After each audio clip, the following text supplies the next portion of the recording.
Mutual channel Venky world exam friends ఇదైతే SK university సంబంధించిన news అది మ్యాటర్ చదువుని చూడండి.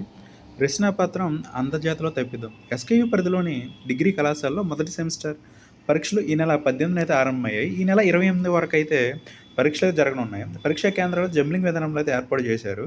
ఎస్వి డిగ్రీ కళాశాలకు చెందిన ఓ విద్యార్థినికి రుద్రంపేట సమీపంలో ఎస్ఎల్ఎన్ డిగ్రీ కళాశాలలో పరీక్షా కేంద్రం అయితే కేటాయించారు. శనివారం హిందీ సబ్జెక్ట్ రెగ్యులర్ సప్లిమెంటరీ పరీక్షలు అయితే జరిగాయి. సప్లిమెంటరీ విద్యార్థులకు ఇవ్వాల్సిన ప్రశ్నాపత్రం రెగ్యులర్ విద్యార్థికి అయితే ఇచ్చారు. ఆ విద్యార్థిని ఇన్విజిలేటర్కు ఇచ్చిన ప్రశ్నాపత్రానికి సమాధానాలు అయితే రాసింది. పరీక్షలు రాసిన తర్వాత జరిగిన పొరపాటును గుర్తించి అధికారుల వద్దకు వెళ్ళి అడిగినా అప్పటికే పరీక్ష పూర్తి కావడంతో అధికారులు అయితే చేతులు ఇచ్చేశారు. ఒకే పరీక్షా గదిలో కొన్ని సందర్భాల్లో వేరు వేరు సబ్జెక్టులు పరీక్ష రాసి విద్యార్థులు అయితే ఉంటారు. విద్యార్థుల హాల్ టికెట్కు అనుగుణంగా వారికి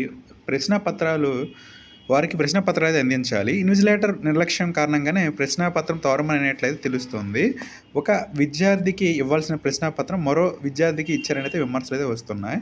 ఇందులో మరో విద్యార్థికి కూడా ప్రశ్నపత్రం తోరమయ్యి ఉంటుందని ఆ విద్యార్థి ఎవరో తేలాల్సి అయితే ఉంది. ఫ్రెండ్స్ శనివారం జరిగిన ఎగ్జామ్స్లో అయితే ఫ్రెండ్స్ ఈ విధంగా అయితే అయ్యింది. కొంచెం ఈ విధంగా అయితే చూసుకుని రాయాల్సి అయితే ఉంటుంది. ఎందుకంటే మనకి ఏ ప్రశ్నపత్రం వచ్చిందో ఒకసారి అయితే మీరు 1, 2 చెక్ చేసుకుని అయితే రాయాల్సి అయితే ఉంటుంది. ఇక్కడైతే తప్పిదమని చెప్పేసి అయితే ఈ విధంగా న్యూస్ అయితే వచ్చింది. ఫ్రెండ్స్ ఇదైతే మరి నా వీడియో నచ్చితే లైక్ చేయండి, షేర్ చేయండి, ఛానల్ అయితే సబ్స్క్రైబ్ చేసుకోండి. Thank you guys.